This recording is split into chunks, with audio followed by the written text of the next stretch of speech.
evening, everyone, and welcome to our Thursday, April 10th, Burbank Parks and Recreation Board meeting. Thank you all for attending. Why don't we start the meeting by doing a flag salute? I pledge allegiance to the flag of the United States of America and to the republic for which it stands, one nation, under God, indivisible, with liberty and justice for all.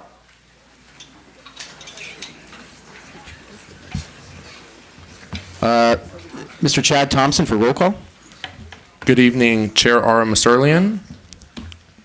Here. Vice Chair Ashley Ramsey. Here. Board Member Maisha Gamino. Board Member Robbie Brody. Here. Board Member Mickey DiPaolo. Here. Note the absence of Board Member Maisha Gamino. Thank you.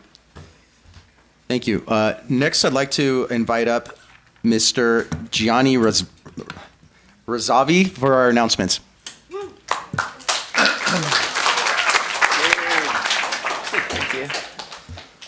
Good evening, Chair Ara Masurlian and members of the board.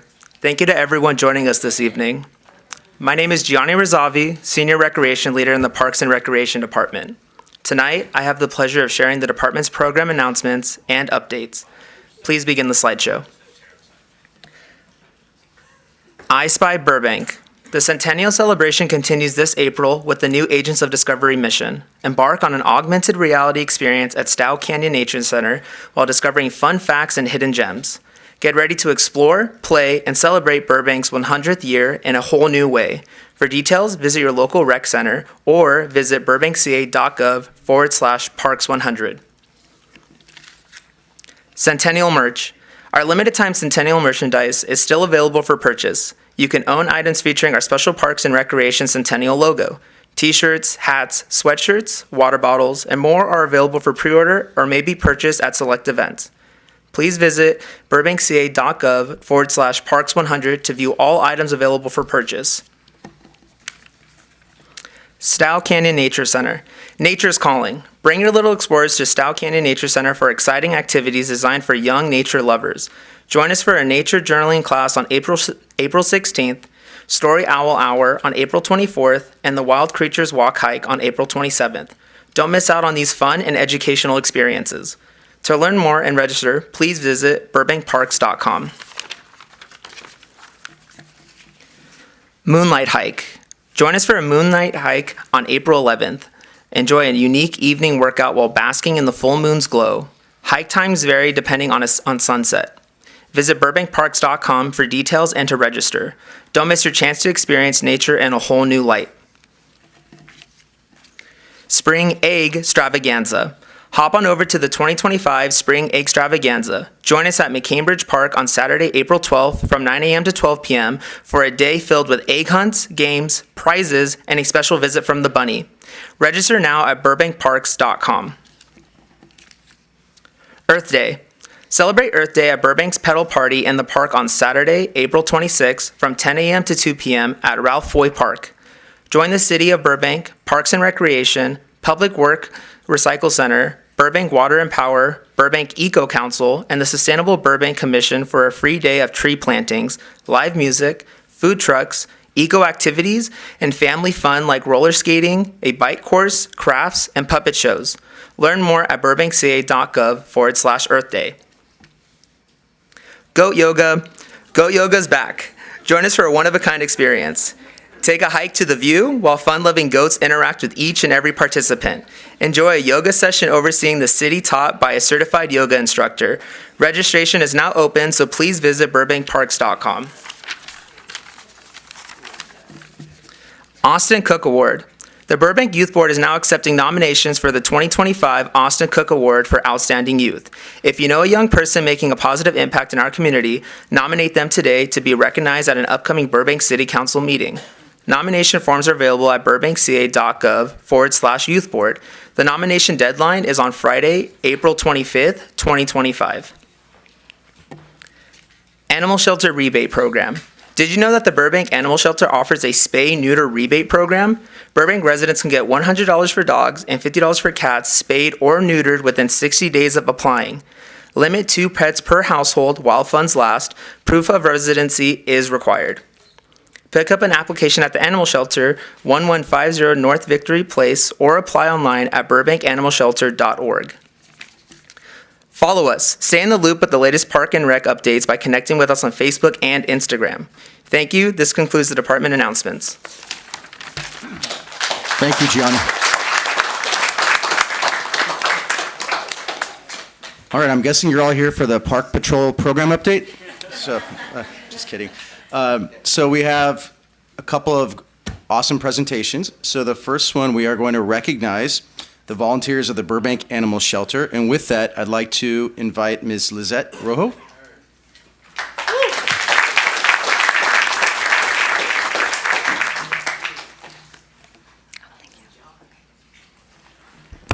Good evening, Chair Masurli and the members of the board. My name is Lisette Rojo. I am the administrative analyst at the Burbank Animal Shelter.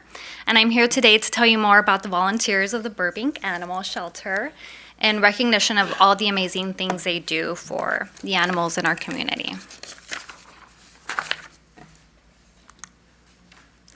The volunteers of the Burbank Animal Shelter are a 501c3 nonprofit organization. They work exclusively with our shelter and helping the animals in the Burbank community. They actually last June in 2024, they celebrated their 30th anniversary working exclusively with our shelter. And in 2024, they accounted with a total of 137 volunteers. They also welcomed 47 new volunteers and in total provided nearly $20,000 hours worked for the shelter, all benefiting the animals. The VBAS, they really truly do it all. They show up every day, 7 days a week, 365 days of the year. And I was going to say that they do everything for staff because they also provide a lot of help to staff, but they're there to exercise our animals. They pass out treats to the animals. Really, they make sure everyone's feeling good, especially the animals that are feeling like they're having a little rough day at that time. Last year, the animal shelter achieved a 91% life-saving rate. And this is despite seeing a third consecutive year of growth in the number of cats and dogs received. Really, this is not a small feat for the shelter, and we know that it's largely attributed to the work that VBAS does for the animal shelter. During the next few slides, I'm going to tell you a little bit more about their 2024 accomplishments in detail, but overall, just know for the last 30 years, they've really accomplished a lot for the shelter. I forget I'm driving. So, in 2024, VBAS, they continue to provide medical support to the animal shelter. They pay for maintenance fees related to our x-ray machine and also our blood work analysis machine. This allows us to provide speedy and a higher quality care for the animals, and they also pay consultations with specialty veterinarians and have covered the cost of specialized surgeries and emergency hospitalizations. In 2024, they spent a total of $253,000 in this area. Pictured on this slide is a very special dog with an especially moving story. Antonio, the pit bull puppy, was brought into the shelter after being dragged behind a moving car and suffered extensive wounds and trauma. The volunteers who were helping that day quickly sprung into action. They jumped in to help our vet tech to triage Antonio and immediately approved to cover the cost to have him sent to an emergency hospital. Bless you. Antonio was immediately overwhelmed with the love and support from our volunteers and was saved. The pictures here show his road to recovery. The veterinarians at the emergency hospital where he was treated were actually so moved by his story that they decided to foster him while he recovered. And actually, one of the veterinarians has decided to adopt him once he's given the all clear. And this is, again, thanks to the support from volunteers of the Burbank Animal Shelter.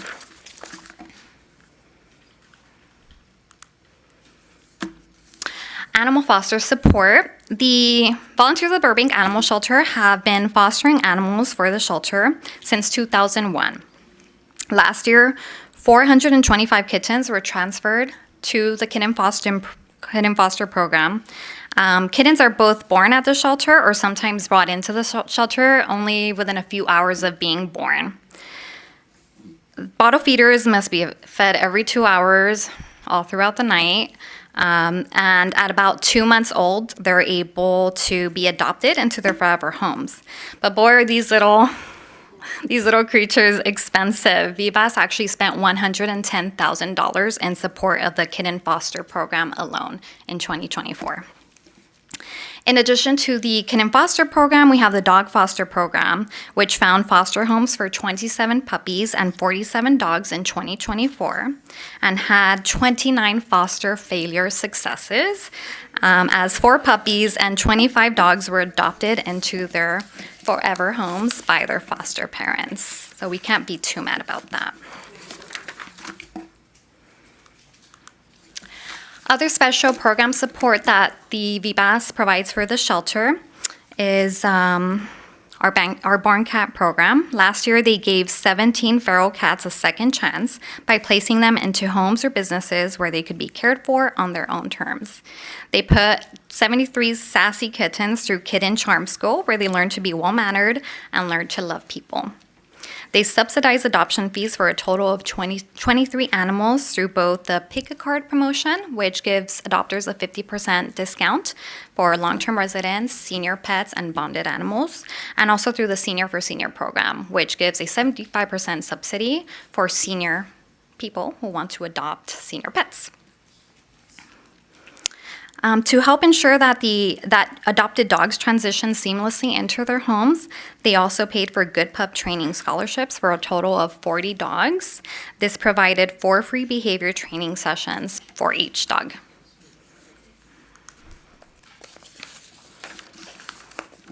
VBAS also works very hard to make sure that the pets in our shelter are receiving adequate enrichment to ensure that they keep happy and healthy while waiting at the shelter. Happy Tails is a volunteer-run dog hiking program in which volunteers take out groups of dogs, usually about 2 Sundays out of the month, to explore Burbank trails and parks. Last year, volunteers went on 24 hikes, taking a total of 229 dogs out. Astrid, our longest-term resident, which is pictured at the bottom right there. She's been at the shelter for over 2 years. Got to go on her first hike last year thanks to Happy Tails. So it was a nice break from the shelter. Let me see. The shelter also continues to maintain our Dogs Playing for Life program. This program was actually training for this program was initially paid for by the volunteers of the Burbank Animal Shelter. And it allows dogs to be able to play with each other out in our yard, get some the needed exercise they need, as well as mental stimulation. On-site training, I already saw that. The Day Hike program is actually a new program to the animal shelter that we started in 2024, and it allows volunteers to check out a dog for the day to give them a nice break. Since it started, we've been able to take out dogs out 23 different times, and volunteers have taken them to the beach, trails, parks, or even their homes just to give them a nice break from the shelter. I also wanted to mention all of our volunteers are amazing, but we do have 2 VBAS superstars that we wanted to point out. We want to acknowledge Matt Robertson, who's not here today. Let's see, shut up. No. Matt is pictured on the left here. He's been a longtime volunteer and has served as board chair. He will be leaving us and VBAS this year, but we wanted to make sure to acknowledge his contributions. With Matt at the home, VBAS and the Burbank Animal Shelter has been able to implement numerous programs to benefit the animals, and we want to thank him sincerely for all his dedication and hard work. So thank you, Matt. He will be tremendously missed. On the right there, who is here, is Tammy. Tammy. Tammy Fagan recently received the news that she is a Peter McGrath Older American Volunteer Service Award recipient. She will be formally recognized at council at the May 6th council meeting. But Tammy volunteers at the Burbank Animal Shelter religiously. She is a dog foster program coordinator, and under her leadership, the program has grown tremendously. She can frequently be seen helping in all areas of the shelter. She is always pleasant, passionate, and happy to help wherever she can. So thank you, Tammy, for all that you do. We're so lucky to have you. Congratulations on your award.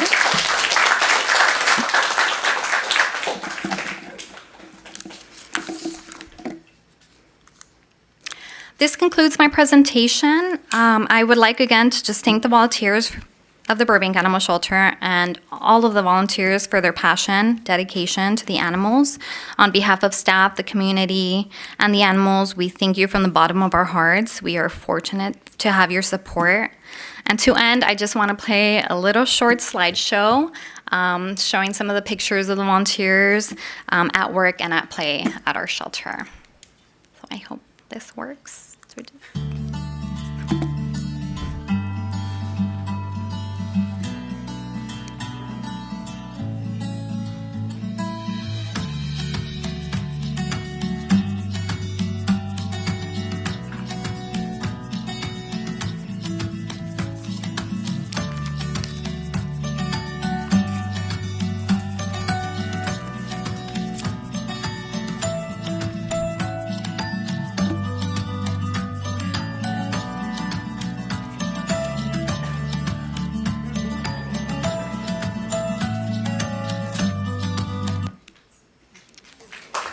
Thank you, Vivas. Thank you, Lizette, and thank you. You know what? I can't stress enough that they're doing this that's a lot of work, and they're doing this on their own time because they love the community, they love the animals, they love the shelter. So let's give one more round of applause for that.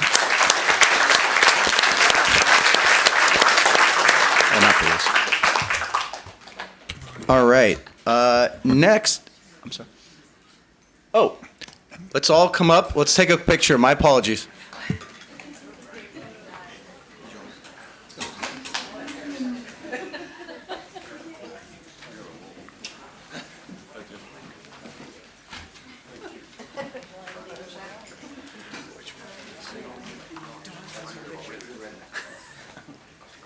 I'll be in the back.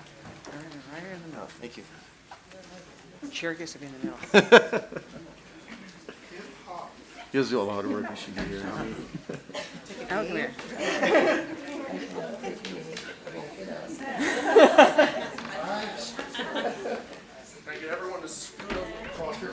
All right, I'll get on. I can't get to him there, thank you.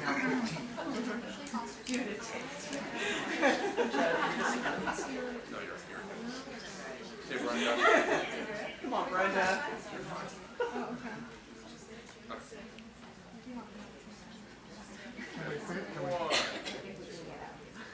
One, two, three. One, two, three. Perfect.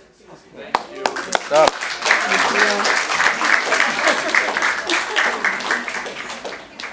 Amazing, you guys. Congrats. Thank you. Amazing.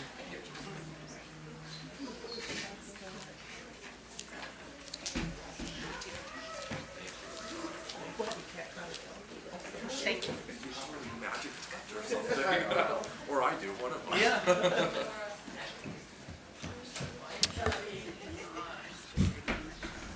All right. Moving on. We've also got another recognition of Piper's Pals, which is why you are all here. So I'd like to get Mr. Edgar Manukian up and recognize you all.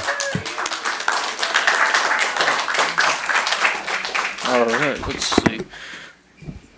Good evening, Chair and Park Board members. It's a pleasure to welcome you as we will celebrate Piper's Pals, a program that embodies the power of sports to unite, uplift, and include. In partnership with the Youth Sports Section, Piper's Pals ensures that players with disabilities can participate fully in the Youth Basketball League, because every child deserves a place on the court. More than a game, the program champions play equality, recognizing that access to sports isn't a privilege. It's essential to confidence, health, and belonging. Thanks to the vision and dedication of Coach Tiffany and Dwayne Nelson, Piper's Pals has built a culture of inclusion, teamwork, and joy. Players, their Wolfpack partners, families, and coaches have made the season unforgettable, providing that fun, friendship, and shared experiences matter more than the final score. One of the most inspiring aspects of Piper's Pals is its impact beyond the team, bringing together athletes from different divisions, fostering understanding and reinforcing the simple truth that we are all on the same team. Inclusion isn't just an idea, it's an action. Tonight, we celebrate everyone who makes the program possible and challenge ourselves to continue breaking down the barriers and beyond. Thank you for your support, for believing in this mission, and helping build a stronger, more inclusive future, one game at a time. Now let's welcome Coach Tiffany to meet the players and coaches of this season.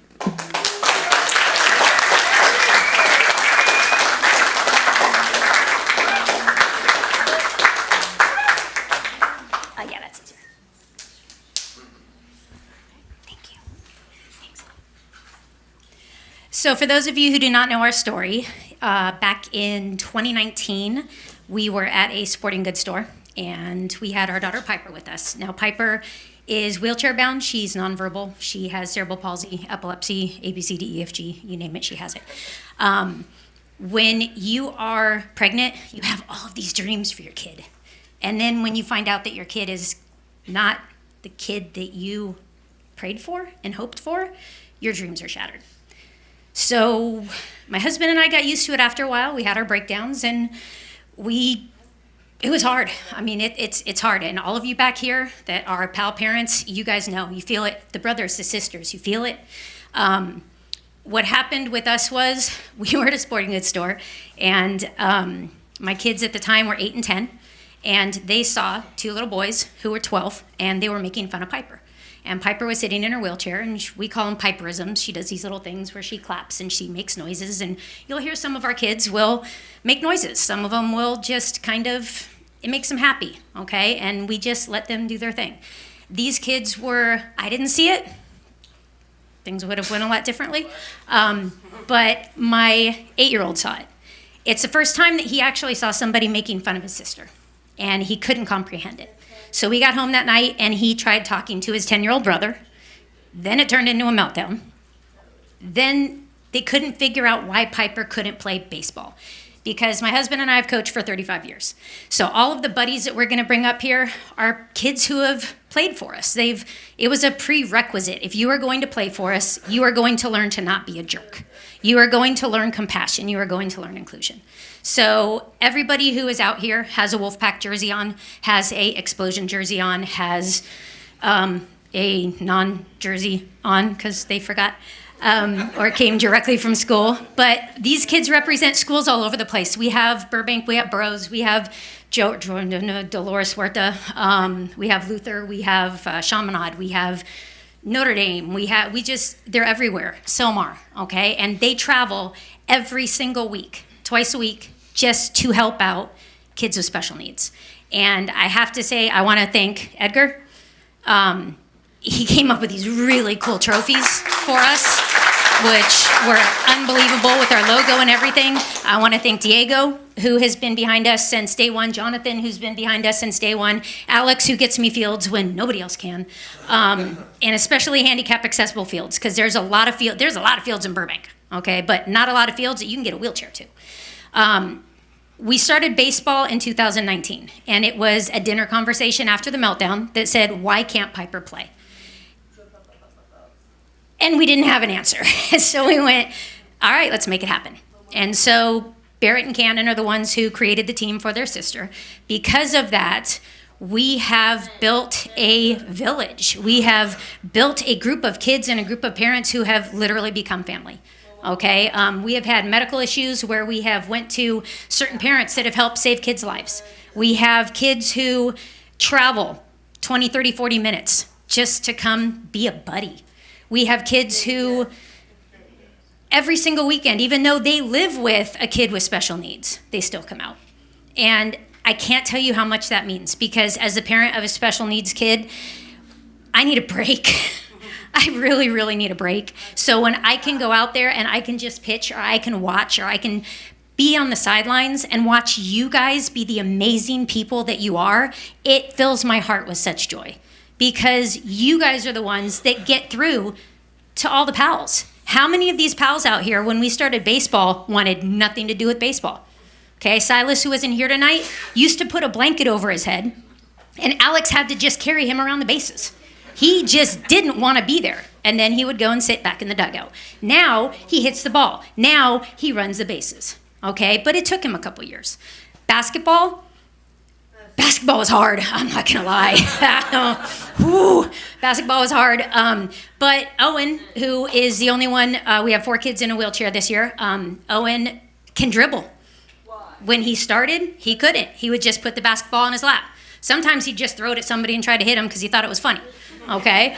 But other times when our buddies, if the teams that we were playing were being a little overly aggressive, if you take a wheelchair to the ankles, you're not overly aggressive anymore. So that actually came in handy. But every single kid out here, whether you're a pal or you're a buddy, you guys are awesome, okay? And the parents that are out here, I get it.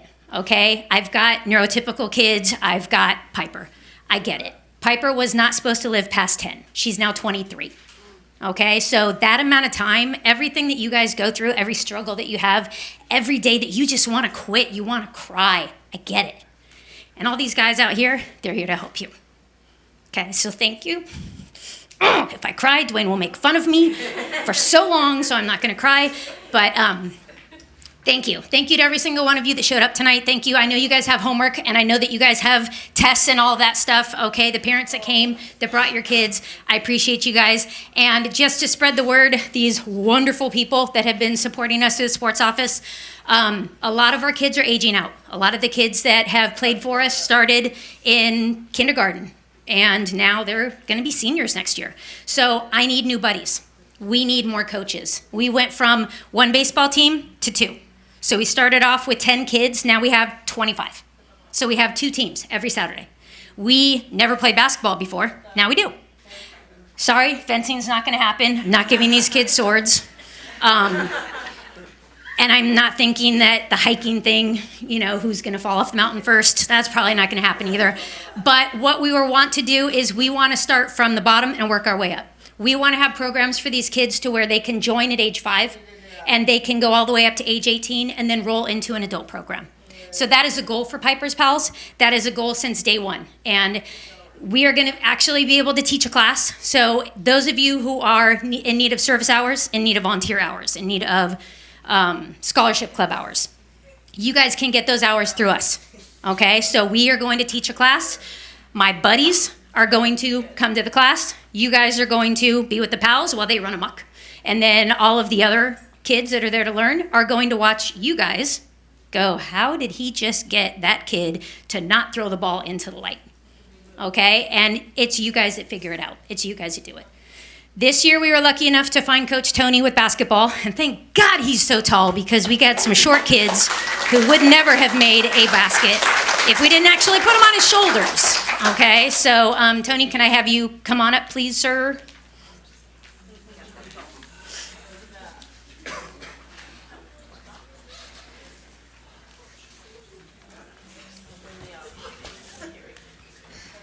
And this is for you as a giant thank you for helping us with basketball, and now you're stuck with baseball too, so. Yeah. The next 2 that I want to call up are the 2 that actually created the team, and those are my little nuggets that are not so little. Barrett and Cannon Nelson, come on up.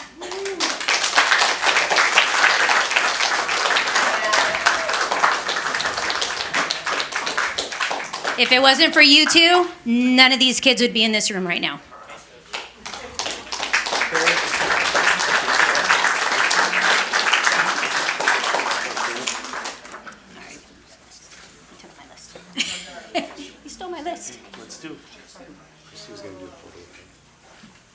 Next we have our basically team dad, the guy who ran it all, Kevin for basketball. Come on up, please.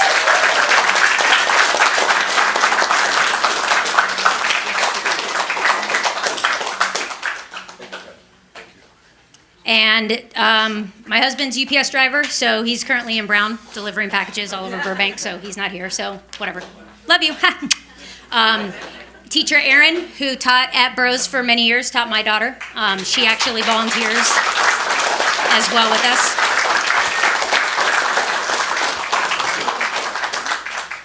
And then to make this quick, and because some of you have last names that I can't even begin to try to figure out, no offense, Spencer and Stella, and yeah, so we're just gonna go first names, okay? So when I call your name, we're gonna go buddies first. After that, buddies can help the pals come up, okay? So first one up is, AJ's not here, Sienna.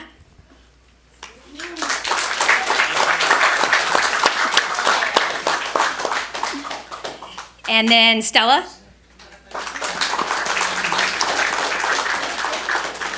Stand over here.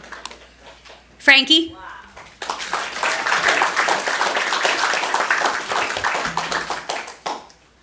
Hayden.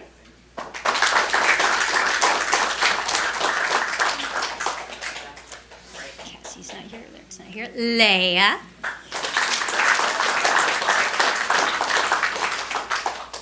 Ari.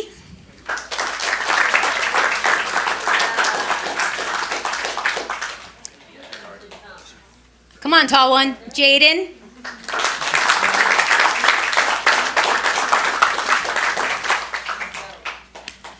Let's go ahead and rhyme that with Hayden.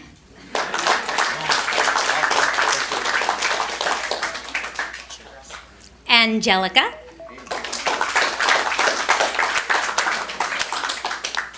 Spencer.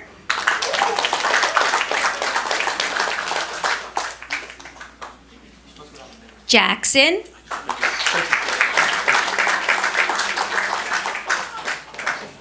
Omar. Leonard. Mason. Next, brother Jake. Next, brother Lucas. And to finish up with Tucker.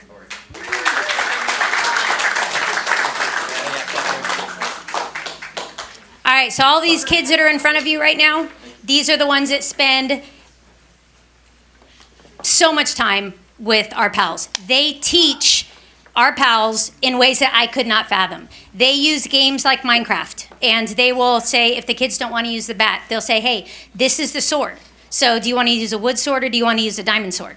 And so, oh no, you want to use a diamond sword. It's a lot stronger. Okay, now I've seen the movie, now I get it. But then the ball is a creeper or the zombie. So we have to hit the ball or the zombie or the creeper. So they don't call them what they are. They call them diamond swords. They call them creepers. They call them zombies. They call them chicken jockeys. And then they tell them that the ground is lava and that they have to get to the base, and the base is whatever those little boxes are. It's amazing the things that these guys come up with, and they do it on their own. We just guide them and we let them know, hey, don't grab somebody and pull them. Okay, that's not what we do. We talk to them, we explain things to them, and if they really, really, really don't want to do it, sometimes, yeah, we do pick them up and we do carry them. All right, but every single Tuesday for basketball, these guys were out there for 3 to 4 hours. Every single Saturday, 3 to 4 hours. And now that we're going into baseball, 2 teams, same thing, 3 to 4 hours, but they do it solely out of the kindness of their hearts. And these are the type of kids that we're really trying to raise in today's world. So I want to say thank you to all of them. And now you guys are going to help our pals that are here come on up. So our first pal is going to be Kevin.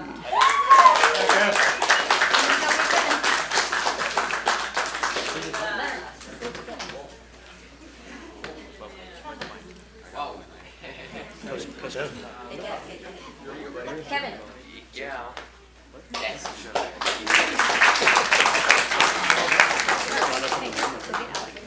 Alec. Go.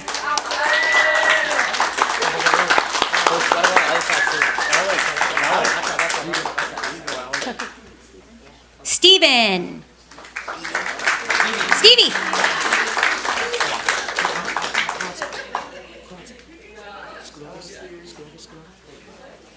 Come on, Stevie. Tucker's got you.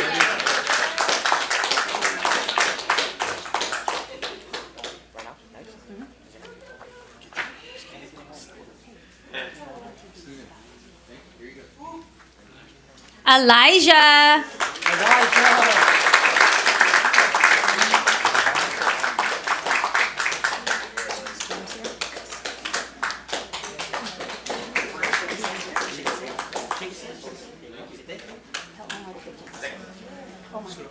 James.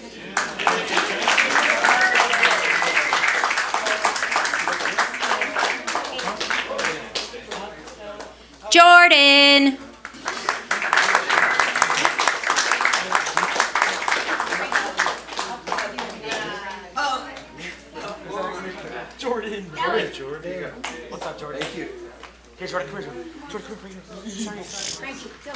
Brandon.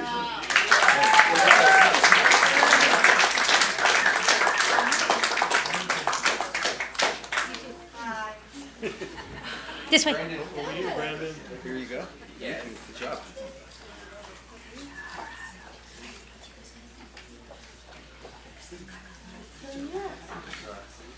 Owen.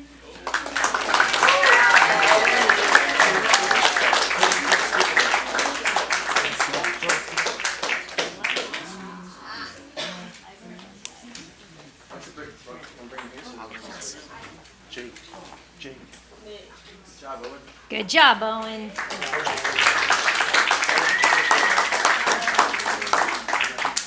All right, Alex.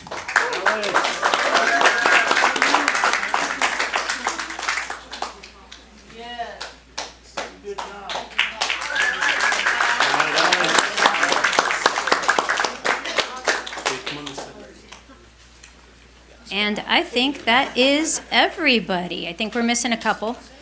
But once again, we're really trying to grow this program from age 5 all the way up into an adult program so that these kids who are not of the mental capacity that you can go into, say, Special Olympics, where they easily follow direction, our kids need a lot more help. So you'll notice when the buddies went out to help them come forward, they'll stick a hand out and they'll hold hands with them. Okay, or they will help carry them, or they will push them in the wheelchair. They'll do whatever it takes to help get these kids up and to get them to participate, even if it's a non-preferred activity. Okay, they will bribe them with marshmallows. They will give them Happy Meal toys. All right, whatever it takes to get them to participate. So everybody up here, you guys are absolutely awesome. Parents, I feel you. Thank you for coming tonight. Thank you for bringing your kids. Thank you for allowing them to participate. And hopefully we can get the word out and we can grow the program even more. And thank you to the sports office for having our backs.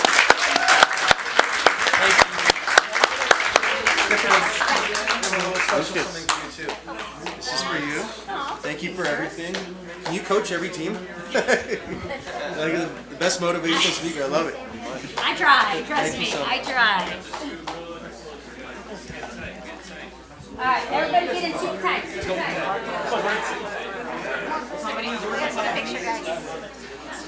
You're a little taller. Should I get in front? Yeah, right. Just one. Scoot over a little bit more. I'll let you come over here with me, buddy. There we go. Okay, right here first. Ready? 1, 2, 3. 1, 2, 3. And we are good for me. Okay. Jordan, your butt's pushing me over. Smile. Perfect, guys. We got one? Yeah. All right. Thank you.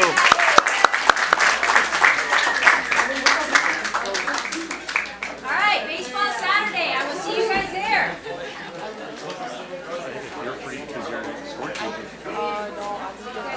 Hey, everybody out front for a picture.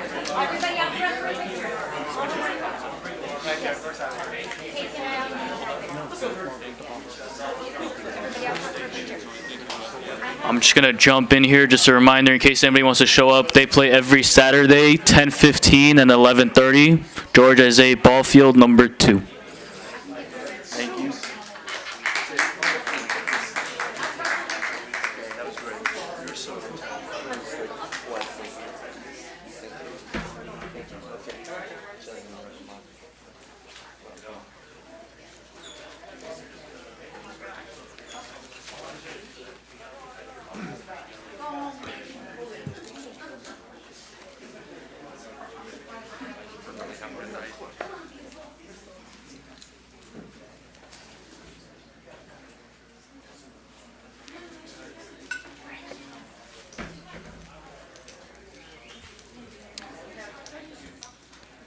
Thank you all again, and Edgar, great job, man. Thank you so much. Good job. All right, let's keep the meeting moving. So next, I'd like to introduce Ms. Marissa Garcia with the Department Director Report. Yes, good evening, Chairman Sterling and board members. We do have one update for the board, which Megan will be doing. So just. All right, good evening. My name is Grace Coronado, Assistant Director, Parks and Recreation Department. I'm happy to share that the request for qualifications for the Johnny Carson Park Shade Structure Public Art Project is moving forward. As you are familiar with our capital improvement projects, this is one of our projects that also falls under art in public places. This is a major milestone in the process, and we appreciate your continued interest and support as we move along. The anticipated date for the release of the RFQ is slated for next week.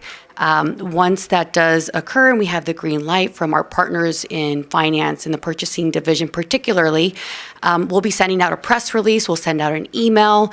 Like I say, we'll pull out our Rolodex of art contacts, we'll send it out to all our boards, committees, commissions, and that pretty much sums up the update for the Johnny Carson shade structure. That's pretty much it. It's a fantastic update. Thank you.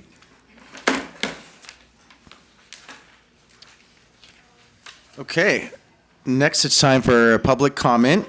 Now is the time for general public comment from members of the public who are here in person and wish to speak. Please present a completed yellow general public comment card to the recording secretary. Any person speaking during general public comment may address the board on any matter related to the Parks and Recreation Board. Comments are limited to 3 minutes per person. Excuse me. In order to promote fairness, please stay within your maximum allotted time of 3 minutes. A timer is available on the podium to help the speaker keep track of how much time is left. Please state your name for the record. I also encourage you to call in during the general public comment period at 818-238-3335. Callers will be placed in queue until all in-person comments have been received. For callers, please remember to lower the volume on your TV or computer and take your phone off speaker when you deliver your public comment. At this time, we will begin with in-person comments. The first speaker card I have is Christine Crone.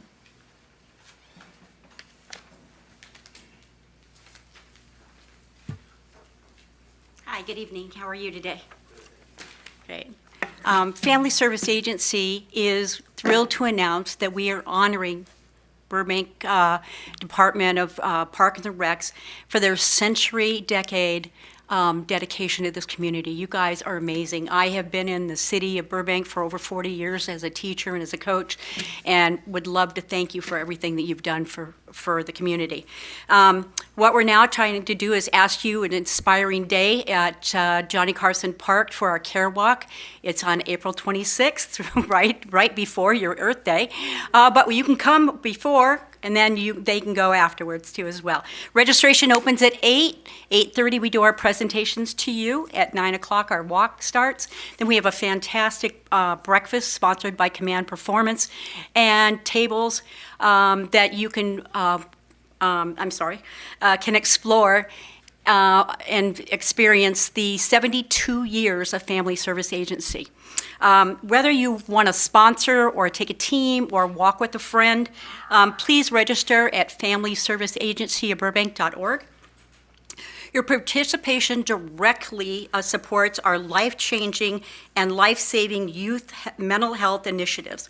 Last year, we were able to serve alone 16,613 student visits to our care centers.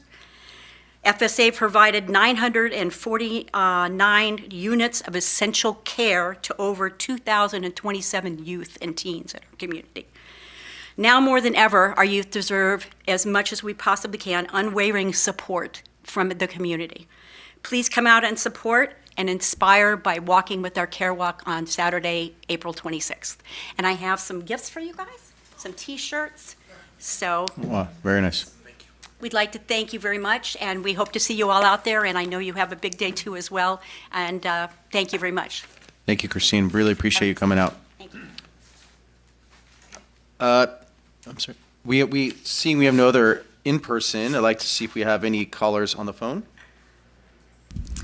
Yes, Chairman Serlian, we have one caller on the line. Let me push him through. Thank you. Hi, Glenn. You're able to talk to the board. Super. Greetings, Parks Board. Thank you for your time. My name is Glenn Gregus, and I've been disabled since 1973 and a Burbank resident since 1957. A few years ago, I became aware of Piper's Pals Kids along with Tiffany and her husband, Dwayne.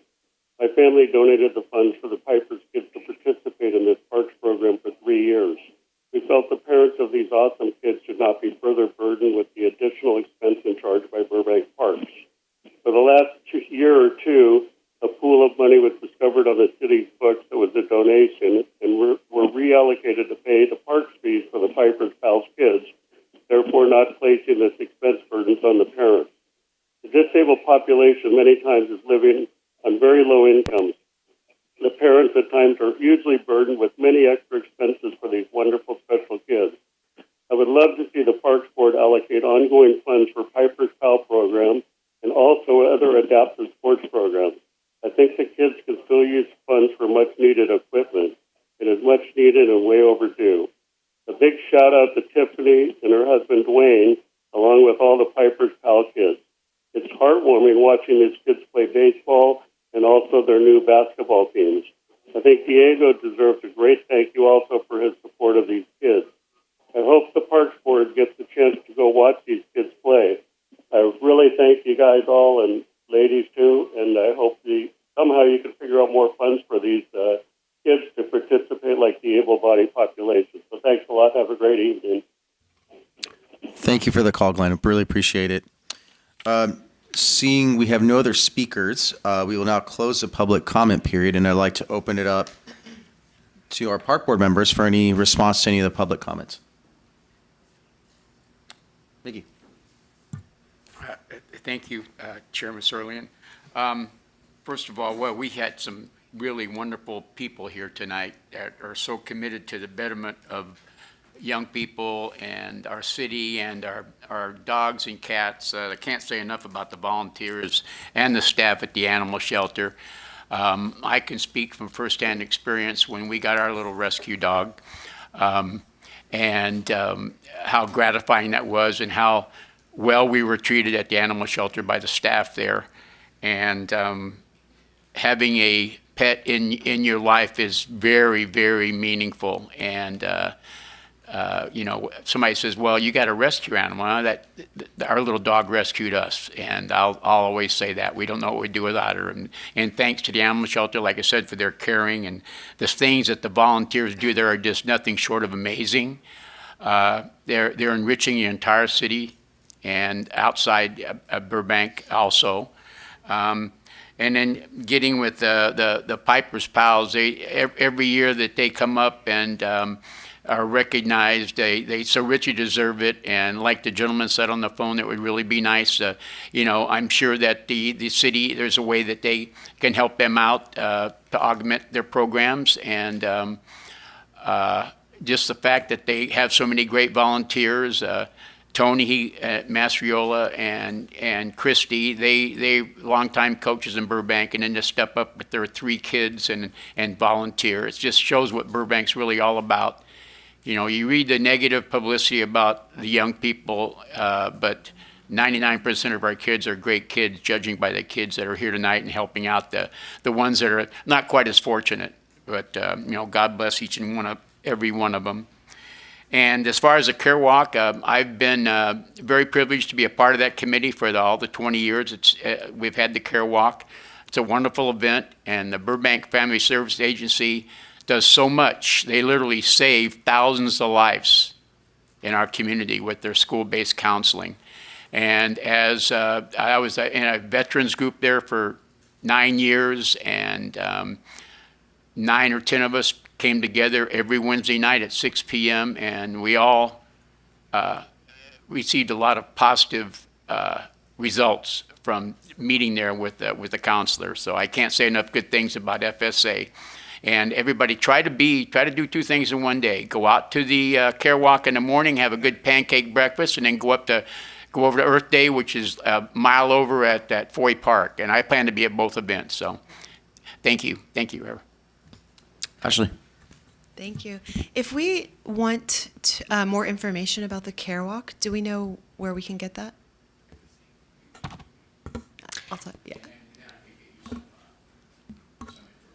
Okay, perfect. Yes, I'm happy to forward the information on this year's Care Walk, and absolutely invite all of you to attend. As Board Member DiPaolo mentioned, our plan is to go to Care Walk and then go to Earth Day thereafter. So we hope to see you there. Thank you. Thank you. Robbie. Just a quick, you know, I've never been prouder to be on the Parks and Rec Board than tonight. I know Marissa is tired of me saying this, but I got my start as a volunteer in this city with the animal shelter, with the foster kitten program, and my foster kitten is now 15. So I got a great start, and boy, what an amazing group over there. You know, I just want to give a quick shout out.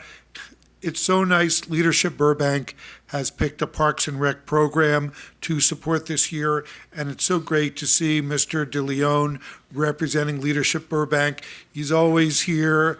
This guy's going to run our city someday. So thank you for your support, and Leadership Burbank's doing some great things for the adaptive sports programs, and it's very much appreciated.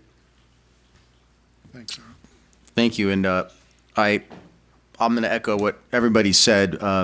But again, I can't stress just for the animal shelter. I mean, these are volunteers doing this on their own time. And they're treating it like as if, you know, they're getting a 6-figure salary. And so it's like, it's just wild to me. That's just amazing. So I don't have any other words to say for that. So thank you for getting those volunteers, or, you know, thank you for having them continue to be a part of it. So whatever you guys are doing, just keep it up. So thank you so much. And then for the Piper's Pals, what amazed me more than anything was just the helpers, the young kids. Like, these are just preteen, teenagers, whatever they were. They so much they could do with their time at that age, and the fact that they're helping out the Piper's Pals and doing what they do. I thought that was really, really cool. So and glad Tiffany was able to. I mean, she said it all, so I'm not even going to try to repeat anything she said. But really cool, 2 great presentations and recognitions today. So thank you to the staff for bringing those in front of everyone. All right. And next, Ms. Garcia, do we have any written communication? No written communications was received. Okay, fantastic. Do we have any additional park board comments before we get into new business? Nope. Okay. So with that, I'd like to introduce Ms. Kristen Smith with the Pilot Park Patrol Program.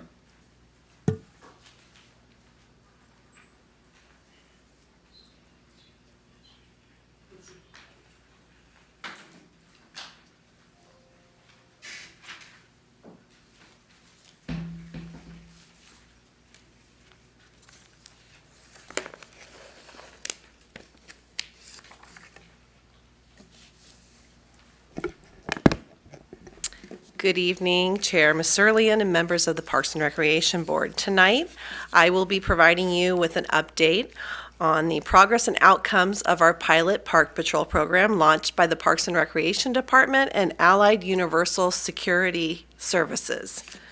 This program was launched as part of our ongoing efforts to enhance the safety and improve the park experience for all Burbank residents. The City of Burbank is proud to offer a wide variety of parks and recreational spaces totaling 42 parks and facilities. These diverse amenities include ball fields, community centers, an 18-hole golf course, an outdoor amphitheater, a nature center, among others. These spaces are essential for recreation, cultural activities, and community use.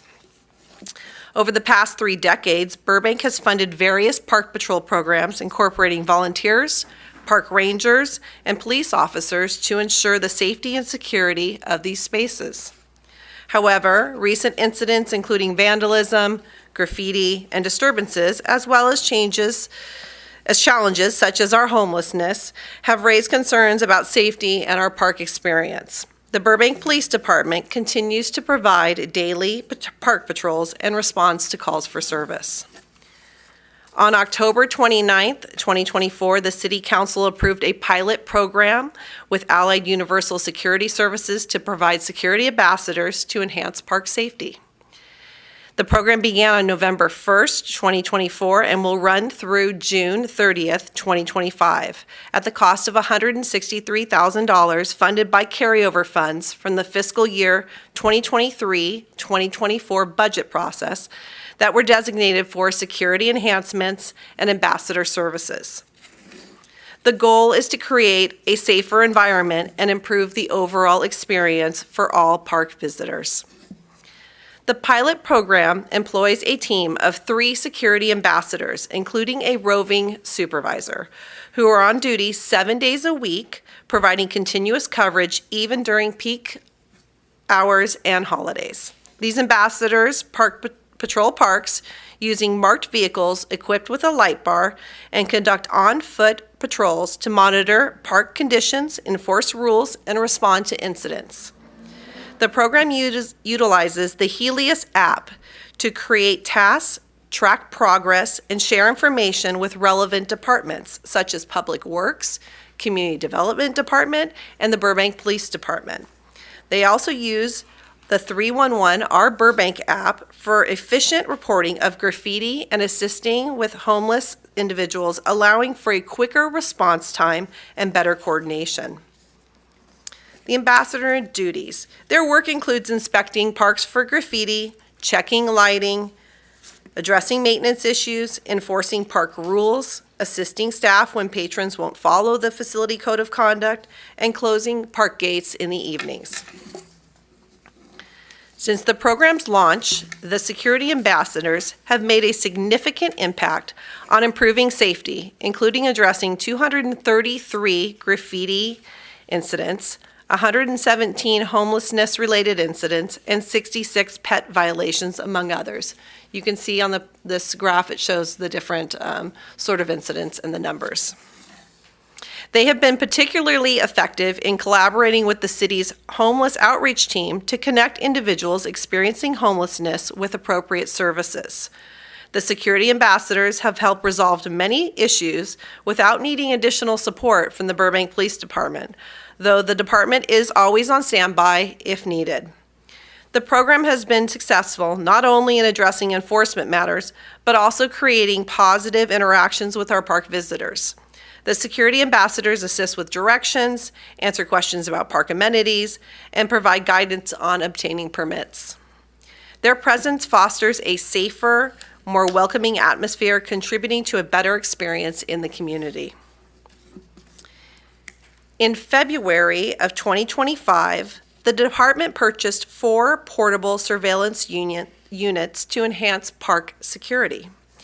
These units are equipped with advanced features such as AI-powered analytics, license plate recognition, and loitering alerts. They are strategically placed in high-priority park areas to help deter criminal activity. While the surveillance units are not directly linked to the Burbank Police Department's communication system, they play an important role in complementing the security program. The surveillance units are currently located at Ralph Foy Park, Valley Park, George Isay Park, and Abraham Lincoln Park. The department is requesting ongoing funding for the program in the fiscal year 2025-2026 budget process to continue providing these critical services. This includes one additional security ambassador to provide 7-day-a-week coverage from 6 a.m. to 11 p.m. With continued support, the program will expand to cover additional parks and facilities, ensuring a consistent and effective security presence across all Burbank public spaces. In conclusion, the Pilot Park Patrol program has proven to be an invaluable resource in enhancing safety, improving maintenance, and fostering a positive community experience in our parks. The continued support and development of this program will help ensure that Burbank's parks remain vibrant, safe, and welcoming spaces for everyone. Thank you for your attention and your ongoing commitment to creating safe and an enjoyable environment for all residents of Burbank. This concludes my presentation, and I'm happy to answer any questions the board may have. Thank you, Chris. Do we have any questions? Robbie? That was an excellent presentation, and I have to say, thinking I live across the street from a park, unfortunately the park that receives the most attention by law enforcement, but I have had the opportunity to watch these individuals work with members of the public literally out my door, and I've been so impressed. I don't know if you've had a chance to see how they do it, but they're very cordial. It's not confrontational. They do their best to help people either get where they need to be, or we've had a lot of disturbances at my park, and I've seen them very effectively diffuse it without the need for Burbank PD to be involved.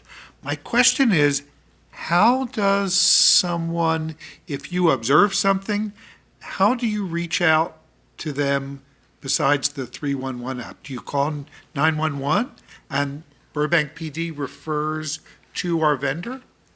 You could go through that. If you certainly saw a Parks and Recreation staff person, or you knew a number of the Parks and Recreation facility, you could call, and they would be able to dispatch out a park security ambassador. If not, you would call the 3000 or 911, depending on that, and they would be able to reach out and connect with them.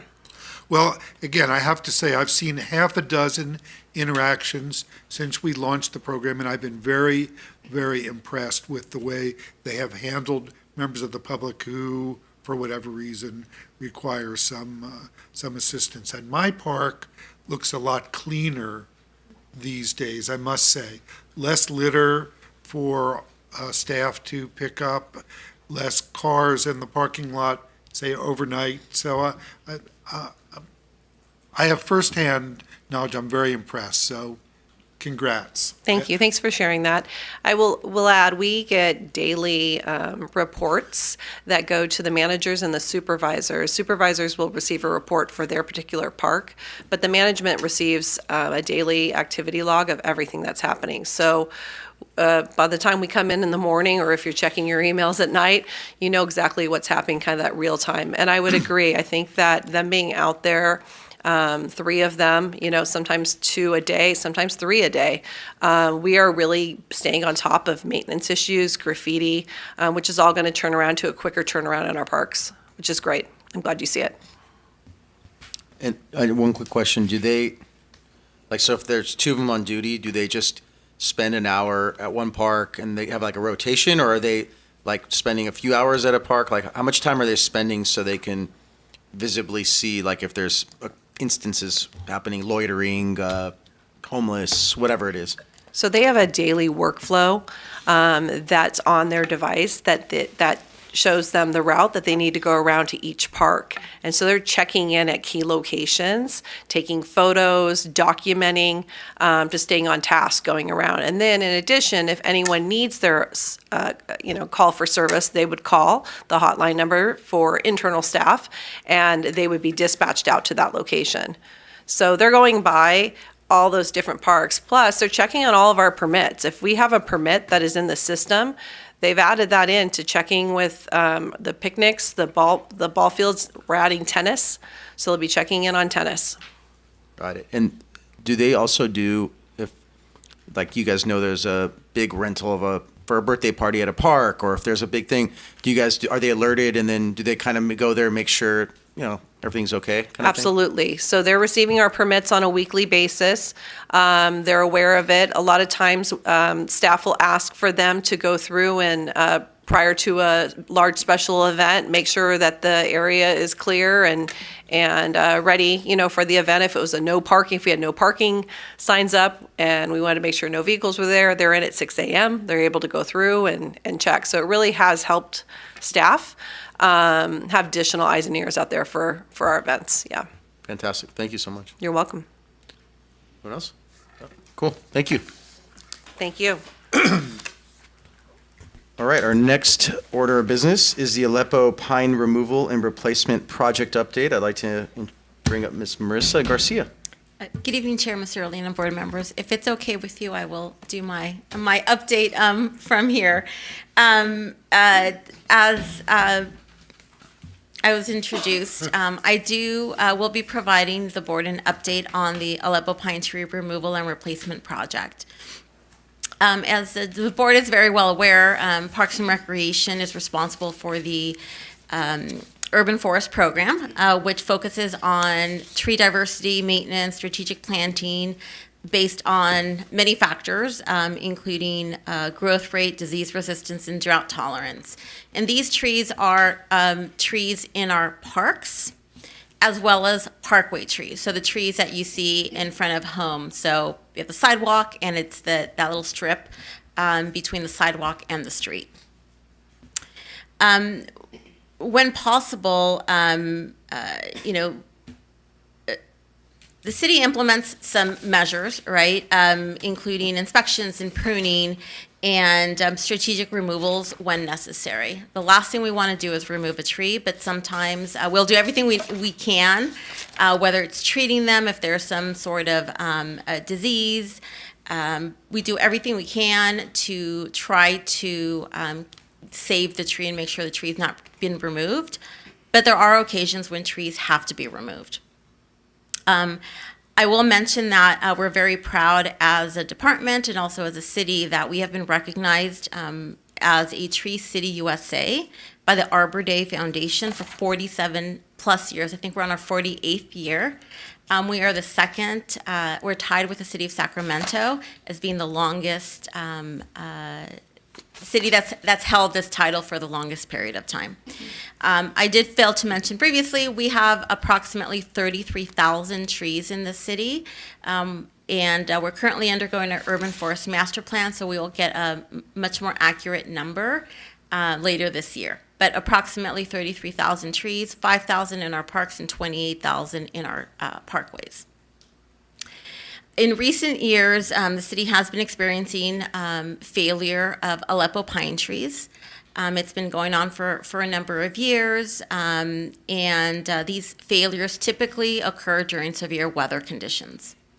Many of these trees were planted approximately 80 years ago when these residential development areas were developed, and now these trees are declining.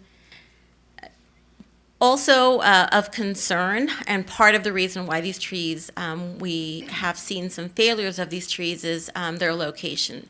They're in parkways where they have reduced area. We've had some drought conditions, and so a failure of a tree of this size in a residential neighborhood creates a higher risk for public safety, which is one of the reasons why these trees, we focused on them this last couple of years. So most recently, following 2 failures of Aleppo pine trees in February of 2023, our internal certified arborists inspected and assessed these trees.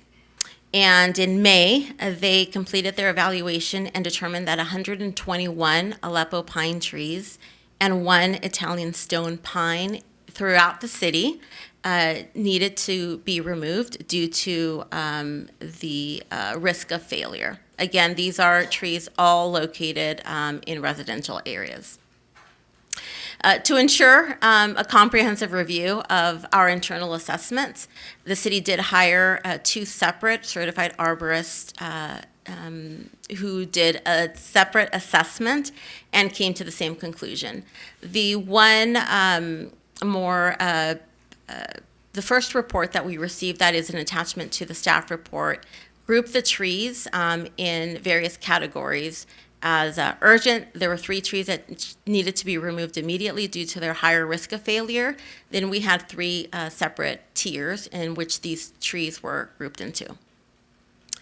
Recognizing the community's interest in our urban forest, particularly these trees, the city did engage residents in various ways, from letters that were mailed to property owners immediately impacted. There was a special report at with this board in September of 23, as well as the Sustainable Burbank Commission. We did schedule a special community information meeting in November of 2023, again to provide the community an opportunity to express their thoughts. In October of 23, there was a group identified themselves as the Guardians of the Pines that filed a verified petition for writ of mandate in LA Superior Court, alleging that the removal of these trees were in violation of the California Environmental Quality Act, or CEQA. At the same time, they also submitted an ex parte application for a temporary restraining order, preventing the city from removing any of these trees. The court did grant the temporary restraining order in part by directing the city to refrain from removing any trees that were not on an emergency basis. So the city could move forward to remove trees on an emergency basis. Also in October of 23, the city did hire a consultant to initiate the environmental review process to conform with CEQA and for this project. The result of this environmental assessment resulted in preparing a mitigated negative declaration stating a mitigated negative declaration stating that the removal of the trees did not pose significant environmental impacts that cannot be otherwise addressed. The final MND, short for that report, concluded that the project would have less than a significant impact with one exception. And that one exception was if the city were to remove any trees during the bird nesting season, the city would have to follow state law in terms of how trees are removed. We would have to have the trees inspected for any bird nests that were in those trees, any active bird nests. Again, this started in October prior to the completion of this environmental assessment in March of 24. There was an additional Aleppo tree that failed during heavy winds. That tree did fall on an occupied home, which was of great concern to the city. And shortly thereafter, the city did remove some trees on an emergency basis as we were allowed by the court. This past December, you may recall receiving an email from me just making you aware that staff was going to be presenting the MND to the City Council, and that was done on the 17th of December. I presented the final MND as well as the mitigated monitoring and report to the council for their consideration and approval that evening. However, a few hours before the meeting started, the council received significant comment material challenging the adequacy of that environmental report of the MND. So to allow sufficient time for staff and our consultants to review the document, council did not take any action in December. A month later, less than a month later, we experienced heavy windstorms in January of this year, so January 7th and 8th. The city saw one Aleppo tree that failed, and the city removed 2 trees on an emergency basis. There was another tree that had a significant branch that fell that also prompted us to remove that. So we removed some trees shortly thereafter of January 7th on an emergency basis. The city then evaluated our list of trees, and because we had experienced these very recent failures, the city then proceeded to remove 50 trees, again on an emergency basis as we're allowed by the court. And that removal began in February, on February 25th of this year, and we're still in the process of removing those trees. I will also want to make the board aware that on February 27th, the city and the group, the Guardians of the Pines, did execute a settlement agreement with this litigation that was ongoing. As of April 1st, the city, of the 121 Aleppo pine trees that were initially identified in May of 2023, a total of 105 trees have been or will be removed, leaving 17 trees that the city will monitor over the next few years and take appropriate action as necessary. Staff is scheduled to return to the City Council on the 22nd of this month to present that mitigated negative declaration and the modified mitigation monitoring report. So one of the things that we did was to make some additional modifications to that monitoring. So what we did is we the buffer for if trees were to be, there's to be some tree activity and there's a nest in it, we're being a lot more cautious and not doing any activity within 500 feet. So we just modified some of the buffer zones just to ensure that we're not creating any disturbances for any of these active bird nests. Understanding the importance of trees in our community, in our urban environment, the city, my staff, we're incorporating a very robust plan with our residents that are immediately being impacted by this project. Part of that includes for every 1 tree that we remove, we are committed to planting 2 trees. At no cost. The sizes of the trees are going to be greater than what we typically do. So trees will be at least 36-inch box trees. And also understanding that some of the parkways don't have irrigation. We are making available water, slow release watering bags to our residents. So it's a bag, a plastic or material that is can go around the trunk or the base of the tree. You fill it up once or twice a week, and it slowly releases water, ensuring that the tree is properly watered.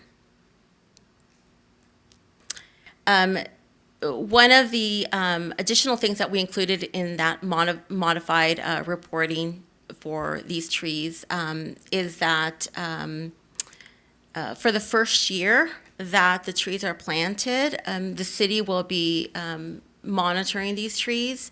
We're committed to doing any necessary pruning for the first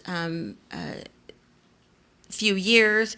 We're going to be documenting at least twice a year visual inspections because we want to make sure that these new trees that we're planting are going to survive. If for any reason there's a tree that is not surviving because for whatever that reason is, we're committed to replacing that tree on a one-to-one basis. The replacement of the trees will take place in October. We don't want to plant it in the middle of summer. A lot of people go on vacation, and so we want to plant it in October, in the fall when it's cooler, and we have a greater chance of success rate for these trees. The city is also committed to watering the trees, although it's the residents' responsibility to water the trees. We are committed to watering the trees at least 33 times for the first year. So that's something that we are committed to doing. Because through this process, one of the things that we heard from the community is that many people did not know it was their responsibility to water the tree. And so part of our effort, which is something we're going to be doing later this year, is really doing a strong educational campaign. It's not only for these this Aleppo Pine Tree project, but all of our trees in the city. We want to make sure that our residents know that we need to work together to ensure that we have a healthy urban forest, and with that is their commitment to watering the trees. We're also working closely with Burbank Water and Power to ensure that the messaging that goes out is not confusing or conflicting. Another thing we heard is that, when there's water restrictions that are put in place, people may not know that they can water with their hose. And again, we want to make sure that our trees are watered because that is, a big concern. When trees are not watered, don't receive enough water, they have a greater risk of failing and having some other issues. So just, in summary, I just want the board and the community to know that we are very committed to preserving and enhancing our urban forest in the city. We do have to prioritize public health and safety. It's a balance with that and being committed to sustainability efforts. So with this project that's taken, we started a couple years ago, almost to the date. It's been important for us. We've learned a lot about just the awareness of our community, and so we're committed to one, keeping our residents safe. That's first and foremost. Second, making sure that our trees are as healthy as possible, and educating our residents to help us with the maintenance of these trees. And call us if they see any issues. If they have any concerns, they can go report it through the 311 app, which is the quickest. They can certainly call and notify us.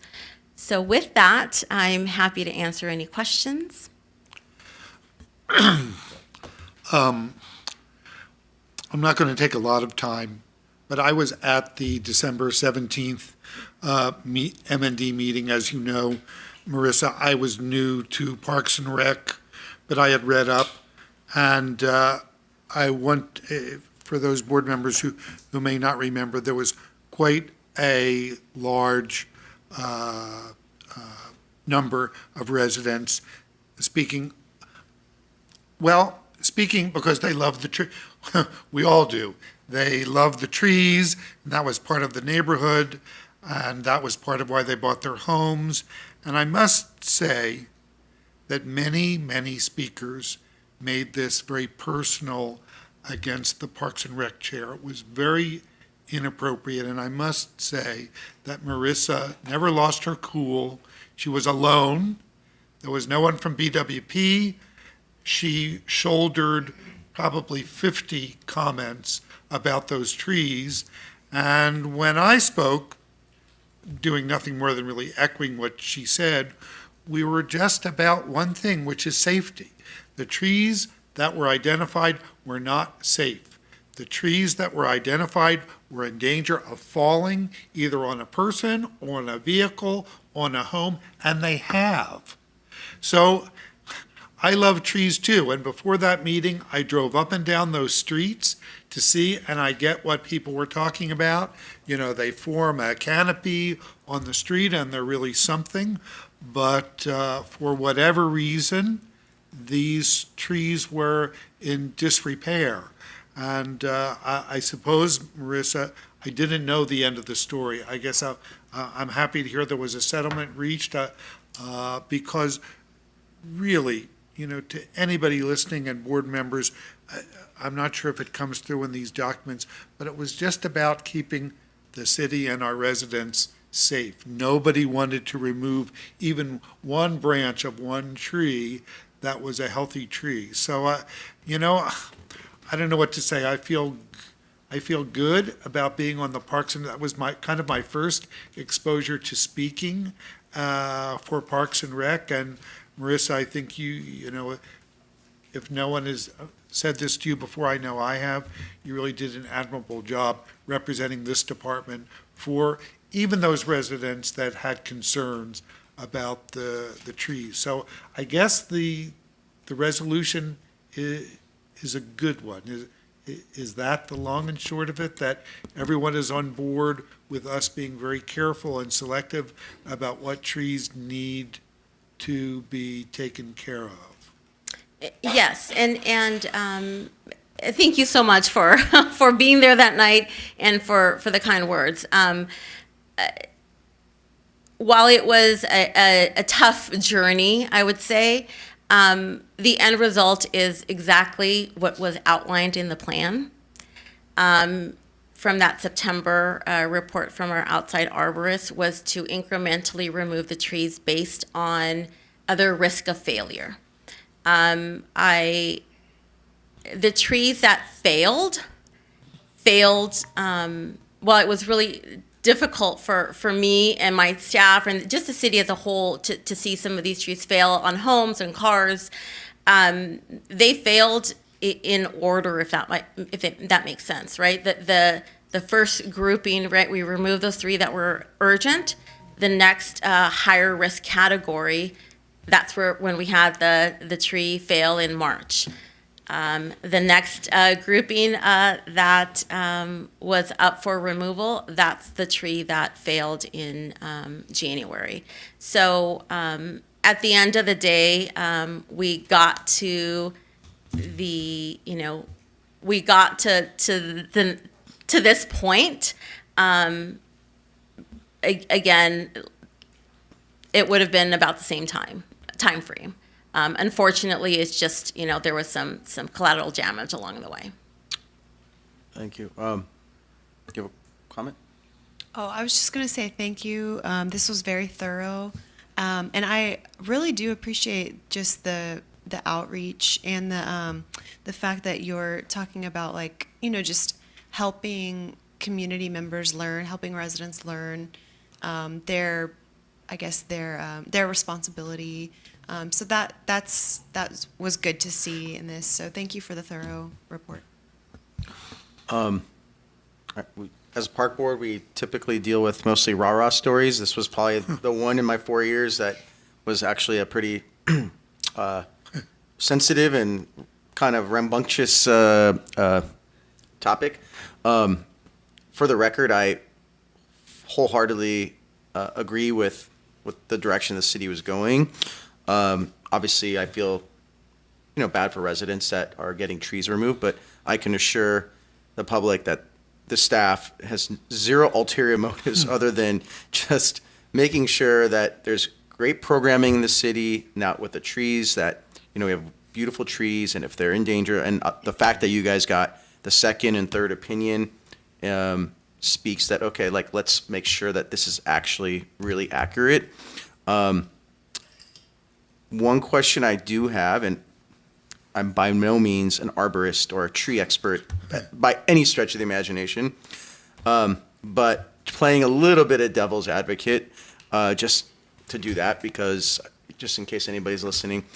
So on January, whatever, 7th and 8th, we had probably the strongest winds I've ever encountered living in LA for, I'll date myself, 47 years.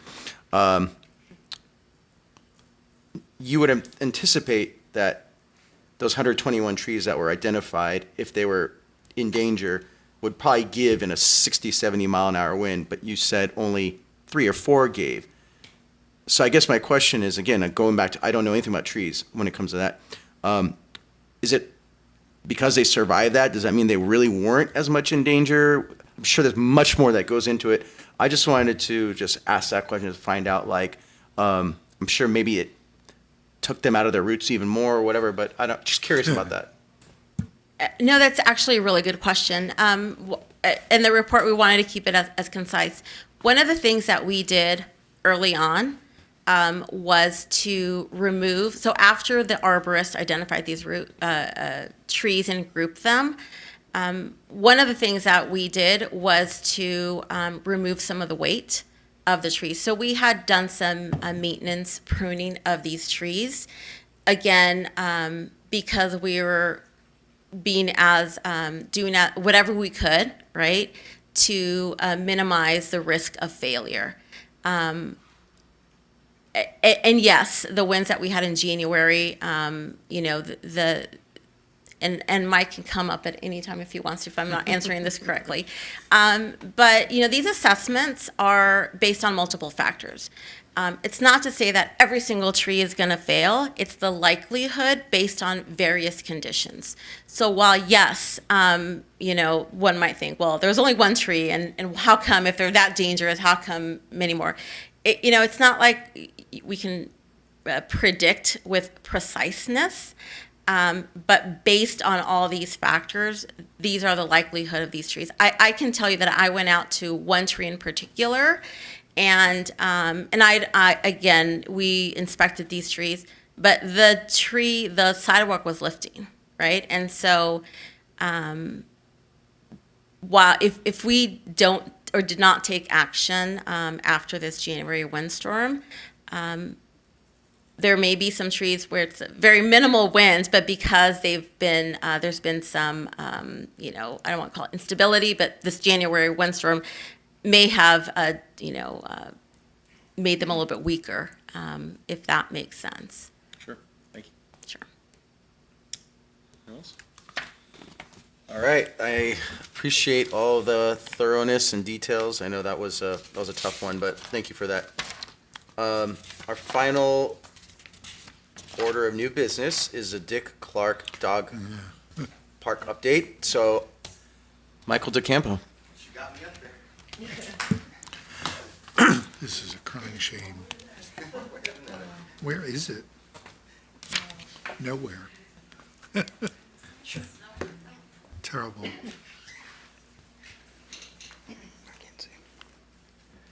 Good evening, Park Board. Mike Del Campo, Parks and Recreation. Good to see you guys. So I'll talk today about the Dick Clark Dog Park, something a little bit more exciting than trees. And we started with animals, we went with animals, right? What the heck? You know, I just realized that. So Noah's not the only guy with witty stuff going on. So Dick Clark Dog Park, it's, you guys probably have some questions on it. We have some brief updates, but it's mostly just back and forth with LADWP. So what I'll do is I'll go through I'll show you the slide. I'm not going to read it verbatim, so I want to make this quick. So we can focus on questions, answers, whatever you guys want, instead of just because you guys can read this when you need to. So we started this project a few years ago. We've got this fully designed. You guys saw this before. It's going to be the first dog park in Burbank. The residents have been asking for this. A lady called me 2 days ago, Monday, and she says she's been asking for a dog park for 37 years. So, so we're trying to get this done. Then I'll show you the design. I'll show you some timeline updates, and at the end, the questions and I'll try to answer. So right now, the amenities of the dog park, and this is all going to be factored in on what LADWP has to come back and say what their approval is. So right now we have we're going to actually have a parking lot. which is going to be excellent for that area. 25 regular stalls, a couple ADA stalls. There's going to be a big dog park monument, some dog agility training, the ramps and the tubes they can go play in. It's going to be using we're not going to use turf right away because turf has been found to, as you guys all go to dog parks, turf gets destroyed by the dogs. And the thing is that if people start wanting turf, it's going to be, as you see, it'll be in sections, and we could eventually talk about adding that if that's something we want. But that will also have to be shut off at certain times to let it rest and regrow. So it's a kind of a, but this 70% sand, 30% gravel mix, pea gravel mix, is actually called the Dog Park Blend, and it's really popular in areas that have extreme temperatures because it doesn't get hot on the little pads and it drains really good. So it's super good for not keep like mulch. If you were to put mulch out there, it would get peed on and other stuff on it, and it'll actually start smelling. So there's a lot of upkeep and unhygienic things with mulch. The pure pea gravel is kind of rough on the little dog's paws, and this stuff is super fantastic because they can dig and dig and dig, and it self-fills. So they can dig their heart, and there's not going to be holes for people to trip in. And then we're going to have 70 more trees in this park. Of various sizes, and that's one of the things we'll have to change, as I do know. It's still going to have that number, they're just not going to be according to the plan. There's going to be some shade structures out there, and then we're going to have some 19 park benches, some tables, and some chairs. And there is going to be some drinking fountains, but they are going to be on the outside in the plaza. Does this have a pointer, Megan? Do you know? I don't know. Well, if you can see the middle, that brown area, number 1, that's going to be a plaza, and there's some pictures for that. It's going to be a really cool plaza. It's going to be there. So you can see where that's at in Carson Park on the side of Riverside. Some of the changes that will already been told to us by LADWP is this very far, I guess it'll be my right-hand side, where it kind of goes down to a T. That's where a power tower is. So some of those trees can't be there. They requested no trees underneath the power lines. And like a couple of the benches that are there, they don't want anything within a 50-foot circle around there. And I'll show you a diagram of that. So they're still going to be there. They're just going to be located in the other sections of the park. We're just going to have to move them to a different location. So there's the plaza. This is slick. These are all going to be permanent pavers. Right now, they're all going to be. You can see there's a couple dogs enjoying the park. They're some amazing dogs, Milo and Harry. They're Park's family, and they're going to be permanent pavers. And these can eventually. We've talked about making a program where people can buy these pavers and get them engraved. So overall, so if your pet passes, or a parent, or whatever, you can, or just want to do something, you can. We're looking about selling those, so that'll be really slick, and it'll be completely permeable, so the water will drain. The drinking fountains will be located outside of the dog park play area, just for hygienic reasons, so they don't get clogged, they don't get destroyed. Because I've found in my numerous years in Parks and Rec and dog parks, is that when the dog park, the bottle fillers and the water fountains are inside the park, they just get unusable. I mean, you could use them, but you're gambling. So that's our thing. But we are going to provide hose bibs to the inside, so you can fill up your water bowl on the inside of the dog park. So that's just like a little bib, so you're not going to be drinking out of that. Hope. And each of these entrances you'll see has a double gate, so you can go in, lock your dog in there, unleash it, and then unlock the second gate, so it doesn't have a chance to get out into the main street. These trees will, eventually be this size and caliper, and provide great natural shade. So that's the freeway on the top side. You can see where the play areas will be, and you can see the double gates at the bottom left.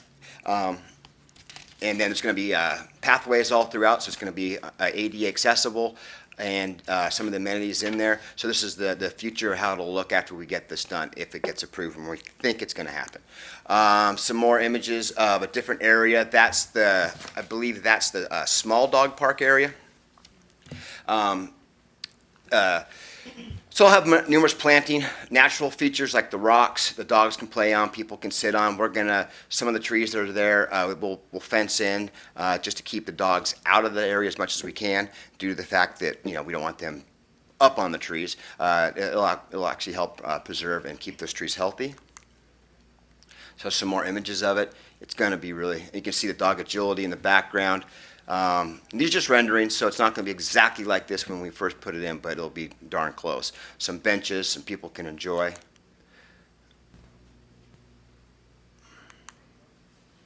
Shade structure, benches. So we started this in 2023, submitted it to 2023, talking about the dog park. How when they did that big tunnel, they connected the drainage pipe. LADWP did. They took apart Carson Park, as you guys all know.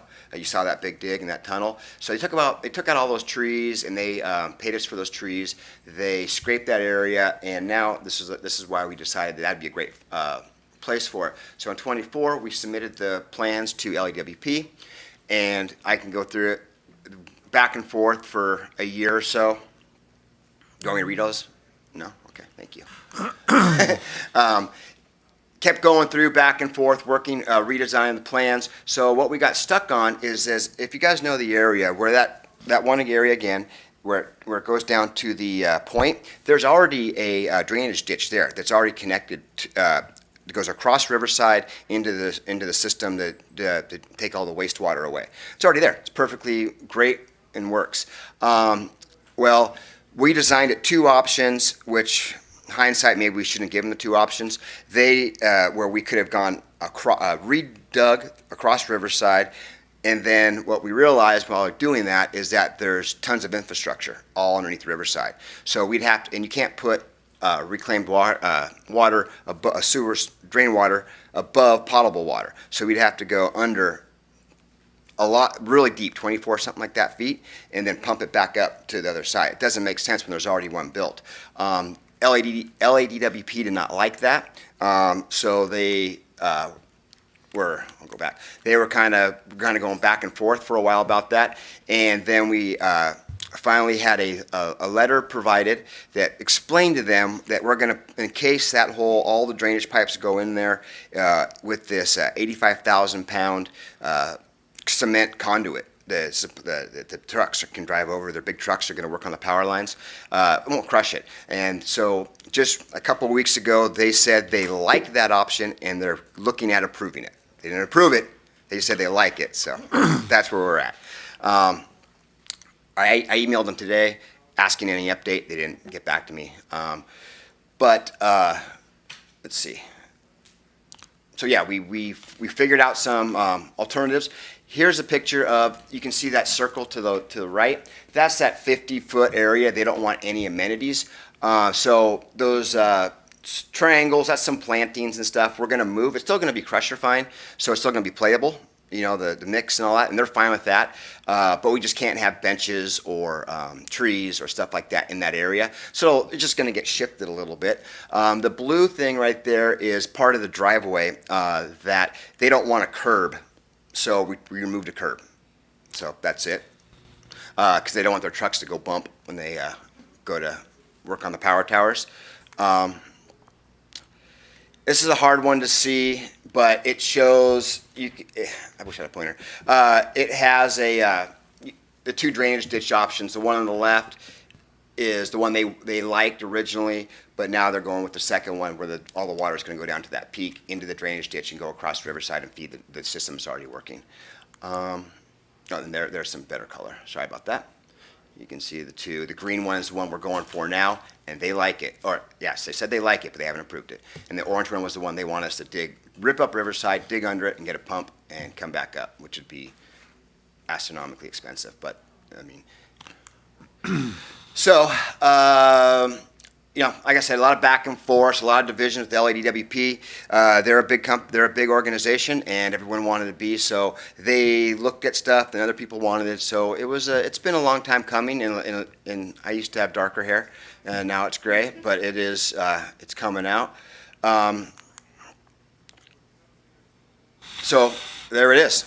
We're still waiting final approval, but it's looking good. At least the email we got from them. So that's the only. Real update that I have on that. That's what's going on. That it's it's a big organization. They all want to make sure everything's right, and I get their point, and I get that we want to get this done, that the city of Burbank's been waiting 37 years for a dog park, and it's going to be a great amenity. And it's tough, and people are getting excited. People are jumping at the bit, and I think it should happen soon. And then once we get it approved, it'll go out to bid, and I'm sure purchasing will know that it's going to be a priority, and it'll go out quick. And to build it shouldn't take more than a few months. I mean, it's going to be a quick build. Let's see. Sorry about my uhs. Oh, thank you. There we go. Questions? That concludes my presentation. Okay, thanks for that. And Mike, I certainly don't want to put you on the spot, but I was at a community meeting held by you, this very same presentation with all the pictures a whole year ago. Marissa, I sat next to you. I was on a different board at the time. I was on the Water and Power Board. So let me back up for a second. Why is I don't know anything about anything. Why is DWP involved at all in our dog park? That's a good question, because that area is actually their land. That area is controlled. We have a user agreement, I guess. There's actually 4 or 5 different, there's Conservatory, LADWP, Burbank, LA County, then there's even, they're not really, but they're very close, the Army Corps. So there's multiple different organizations that are down there that all have something to say, but LADWP is the one that controls that land. We have a lease, right? Something like yeah. That's why we have to ask them. So, and, even when I remember talking to Marissa about a dog park when I was on another board 10 years ago. So I guess what I have to wonder, did we not know about these DWP issues when Mike gave this presentation? And it seemed like all we were waiting for was for the sod to be delivered. So how did we get to this point? It seems crazy. Really good question. As Mike mentioned, City of Los Angeles is a large organization. It's not unusual for them to take a longer time to respond.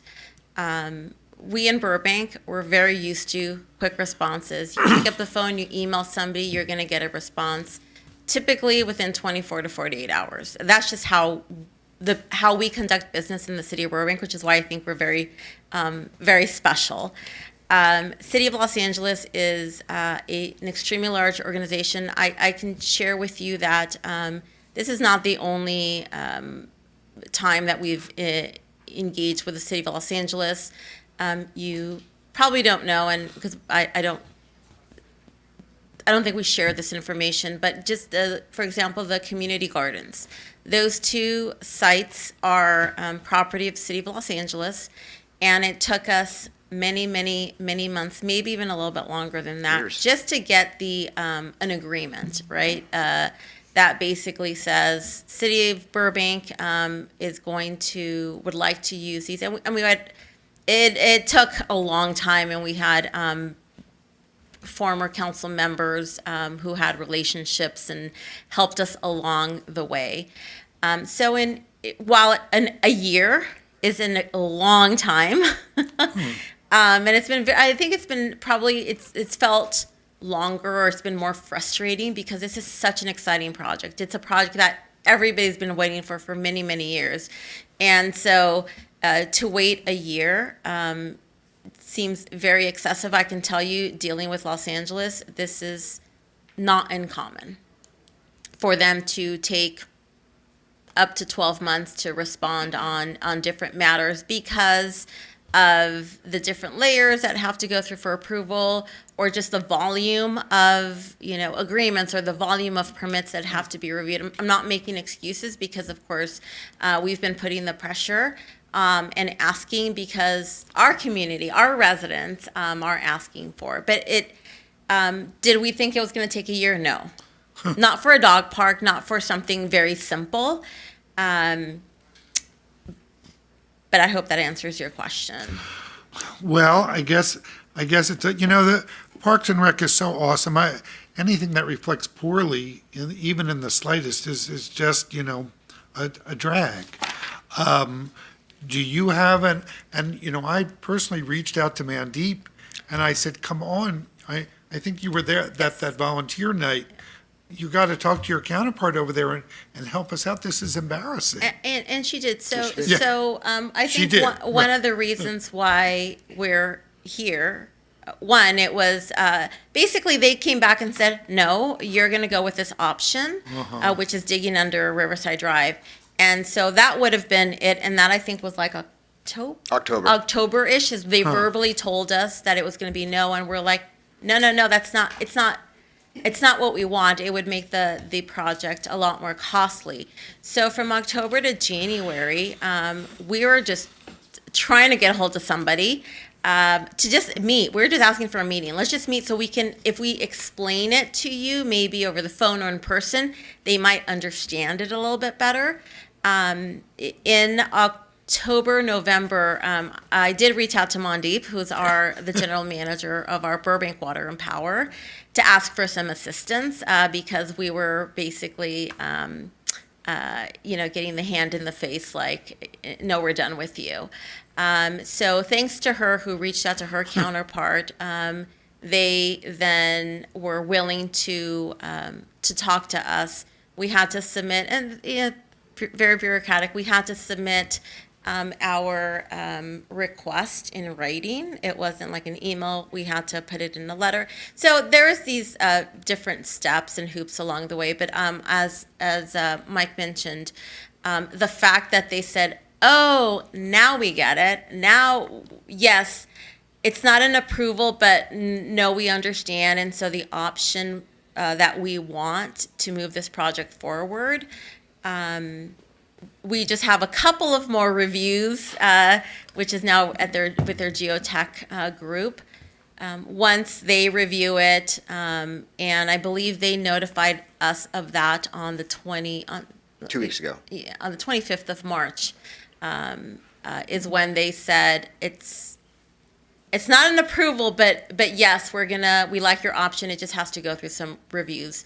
I can tell you that staff or our consultant ask for updates every 1 to 2 weeks. We've been doing that for the last year. So we're really, really, really close, and we're very optimistic because what they wanted us to do, that second option that they approved, would probably this project would not be feasible. We just would not be able to build it. So it's taken a lot of time, but I think it's going to be, knock on wood, it's going to be worth the longer wait than. Well, and Mike, I'm sure you must be the most frustrated of all, because I still remember your enthusiasm literally a year ago at the meeting where you showed these same, actually, the posters were there for us all to walk around and look at. Remember that, Marissa? There were 1 million people there, and the excitement, and I think we all thought it was just a matter of, everybody, yes, yes, yes. So this will be my last question, Mike. In your report, it says, once LADWP approval is received, the department will move forward with the next phase. So once this is back in the hands of our city. Once it comes to me as an approval. What do you anticipate? I will walk it right down to purchasing and sit on their front porch until they do. So is that, Marissa, is that another year? It'll go through the purchasing. It'll go through the purchasing process, and they are fully aware of the urgency and to expedite this. So I can't say they're going to put it on the top of their list, but I'm sure they're going to make sure it gets done in a reasonable and timely manner. But it still has to go through the whole purchasing. But we have the packet, the bid packet ready to go. We have the scope of work ready. Everything's ready. We just need the approval. And literally, once that comes to us, we can submit it to them. And I will say that this is not only staff, the board's priorities, this is our council priorities, this is our city manager. Everybody knows this. This will be up as a priority. We've already reached out to purchasing, have reached out to the financial services director. Everybody knows at the minute we get the approval, It will be going out to bid. Now, that process is several months. So it's, they will review everything, which, again, it'll be a priority for them as well as our attorneys. Then it goes out to bid. So it'll go out to bid for, 45 days or somewhere along that time. So we want to ensure that we give contractors sufficient time to review and submit proposals. And then that comes back. All that, we review, we check, we do reference checks. Then it has to go to council for approval and awarding of that contract. And then we begin. So we're going to we will condense that process as tight as possible without compromising anything, because we want to make sure that we get good quality proposals back from legitimate, qualified contractors. So we do not want to compromise that process as well. But in terms of like going to council and doing that, we will literally do whatever we need to make sure that it is done as quickly as possible. And as was mentioned, the construction is pretty straightforward. It should not take more than Few months. It's going to be Like ordering 90. those. It's going to be ordering the amenities because all those benches, picnic tables, all that stuff is, prefab comes in. So they'll order it. They'll get that material. They'll get the gravel mix. Shouldn't be more than a few months. I'll give them 90 to 120 days to do the project. Mickey? Yep. Now, the cost factor, is that 2.4 million? I remember when we discussed this several months ago, they mentioned something about, you said there's 25 parking spaces? Mm-hmm. Well, I think the parking, they were saying that the parking spaces alone were going to be, the cost was going to be high.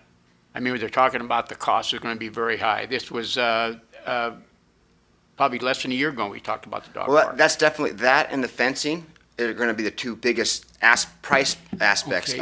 of that project. Okay, so that Dick Clark the family's donating 150,000, and maybe I don't remember this, but where's the other costs going to come from?